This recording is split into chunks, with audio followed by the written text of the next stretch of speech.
यात्रा की जो पृष्ठभूमि रही है पिछले कुछ दिनों से देखिएगा, नीतीश कुमार और भाजपा के बीच कुछ कुछ खटास वाली स्थिति आ गई। अमित शाह उन्होंने आज तक चैनल के कार्यक्रम में कहा कि 2025 के मुख्यमंत्री के चेहरा पर भी फैसला नहीं होगा, वो हम चुनाव के बाद सोचेंगे। एक तरह से उन्होंने नीतीश कुमार को एक झटका दे दिया कि भाई ऐसा नहीं कि हम आपको ही मुख्यमंत्री बनाने जा रहे हैं। बात की तो हो सकता है वहाँ लालू राबड़ी के चेहरे पर मुस्कान खेलने लगी हो कि छोटा भाई फिर आ रहा है। फिर से दही चूड़ा का वो तस्वीर हम देखेंगे। दही चूड़ा की एक तस्वीर देखेंगे हम, है ना। खरमास खत्म होने के बाद दही चूड़ा एकदम चलेगा इन लोग का, और फिर नीतीश कुमार एकदम दार्शनिक की मुद्रा बना के बोलेंगे कि मैं रास्ते से भटक गया और ये हो गया वो हो गया। नमस्कार दर्शकों, स्वागत है आप सभी का एक बार फिर से आपके अपने चैनल पर।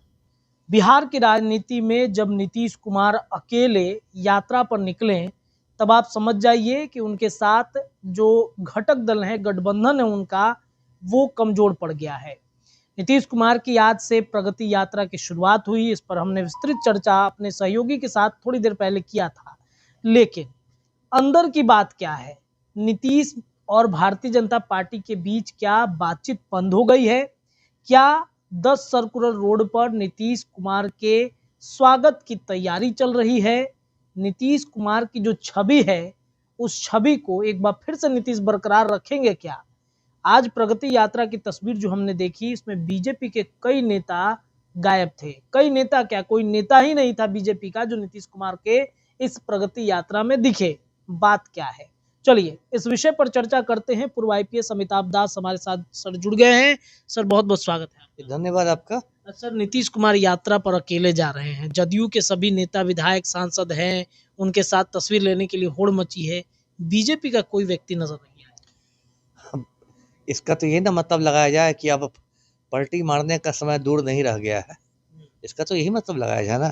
देखिए, दर्शकों को मालूम होगा कि आज से नीतीश कुमार की प्रगति यात्रा शुरू हुई है, जिसका पहले नाम महिला संवाद यात्रा था, लेकिन फिर उस पर कुछ विवाद हुआ, अब प्रगति यात्रा है। अब ये नीतीश कुमार की 15वीं यात्रा है, 15वीं। इसके पहले 14 यात्रा पर पलटू राम निकल चुके हैं।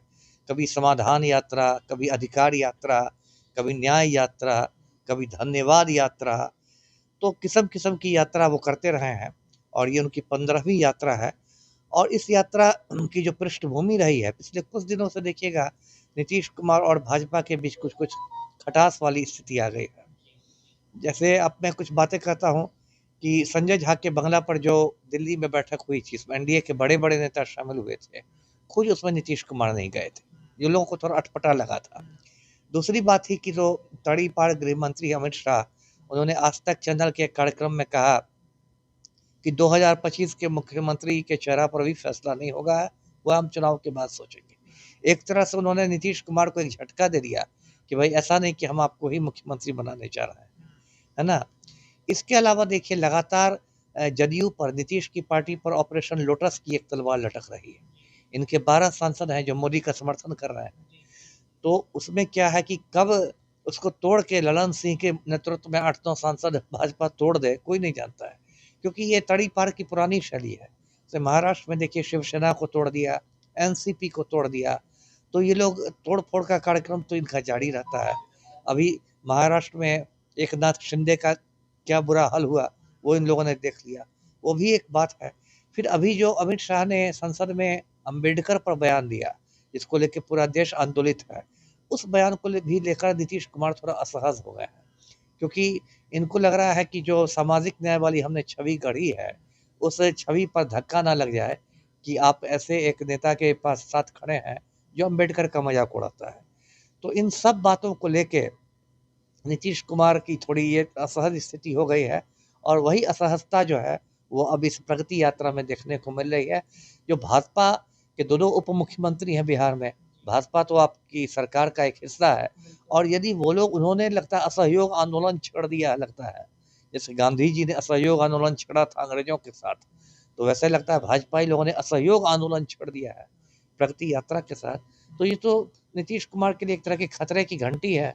और जो आपने 10 सर्कुलर रोड की बात की, तो हो सकता है वहाँ लालू राबड़ी के चेहरे पर मुस्कान खेलने लगी हो कि छोटा भाई फिर आ रहा है। फिर से दही चूड़ा का वो तस्वीर हम देखेंगे। दही चूड़ा की एक तस्वीर देखेंगे हम, है ना। खरमास खत्म होने के बाद दही चूड़ा एकदम चलेगा इन लोग का, और फिर नीतीश कुमार एकदम दार्शनिक की मुद्रा बना के बोलेंगे कि मैं रास्ते से भटक गया और ये हो गया वो हो गया। सर इसमें एक सवाल है कि बीजेपी इतनी आसानी से तो नीतीश को जाने नहीं देगी, क्योंकि दिल्ली के लिए मजबूरी है नीतीश कुमार। तो क्या बीजेपी के पास भी कुछ प्लान बी है नीतीश के अलावा? नहीं, बीजेपी के पास तो प्लान बी है ही। देखिए, बीजेपी में बड़े शातिर लोग बैठे हुए हैं। आप देख रहे हो कि नीतीश कुमार के करीबियों की घेराबंदी हो रही। संजीव हंस को देख लीजिए, मनोरमा देवी को देख लीजिए। संजीव हंस नीतीश कुमार का इतना करीबी आईएएस है कि उसकी गिनती नवरत्नों में की जाती थी, पलटू राम के नवरत्नों में। उसको देखिए ईडी ने जेल भेज दिया, बेउर जेल भेज दिया। ईडी तो भारत सरकार की एजेंसी है ना। इसके अलावा मनोरमा देवी जो बेलागंज से विधायक बनी है, उनके घर पर एनआईए ने रेड कर दिया सितंबर में। उनके घर से बहुत हथियार और नकद ले गई। एनआईए भी भारत सरकार की एजेंसी है। तो भारत सरकार में तो नीतीश बाबू इन्होंने शामिल है। तो एक तरह से ये नीतीश कुमार को धमकाया जा रहा है कि ज्यादा चूं चपड़ यदि आपने की तो जो जांच की आंच अभी संजीव हंस के चौखट पर पहुंची थी वो आपके चौखट पर पहुंच जाएगी। और इसके अलावा सृजन घोटाला जो है वो इनके हाथ में एक तुरुप का पत्ता है, सीबीआई के हाथ में, है ना।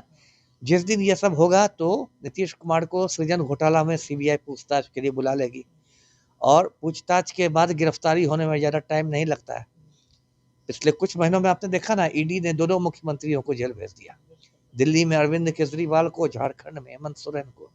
तो ऐसा नहीं कि नीतीश कुमार मुख्यमंत्री हैं तो जेल की कोई संभावना नहीं है, तो जा सकते हैं। दूसरा जो आपने कहा कि प्लान बी, वो प्लान बी क्या है कि जो राज्यपाल हैं बिहार के, ऐसे तो कहने के लिए राज्यपाल का पद दलीय राजनीति से ऊपर होता है, लेकिन कहने की बात है, असल में वो भाजपा के आदमी है।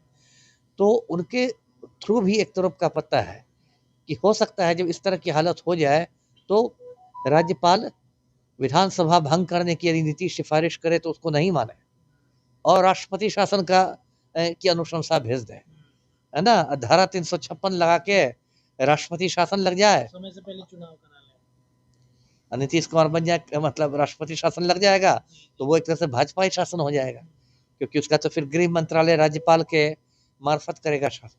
तो देखिए ये मोटा मोटी क्या है कि शाह मात का खेल चला। शतरंज का बिसात होता है ना, उसमें शाह मात का खेल चलता है। दोनों एक पर एक चाल चलते रहते हैं, दोनों खिलाड़ी, एक वो चाल, वो दूसरा उसका 4 चाल आगे सोच के चलता है।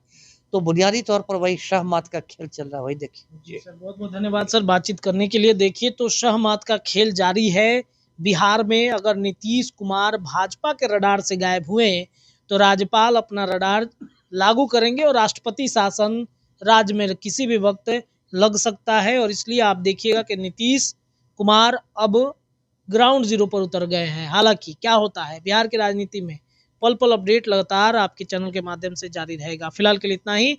देखते रहिए आपका अपना चैनल। बहुत बहुत धन्यवाद।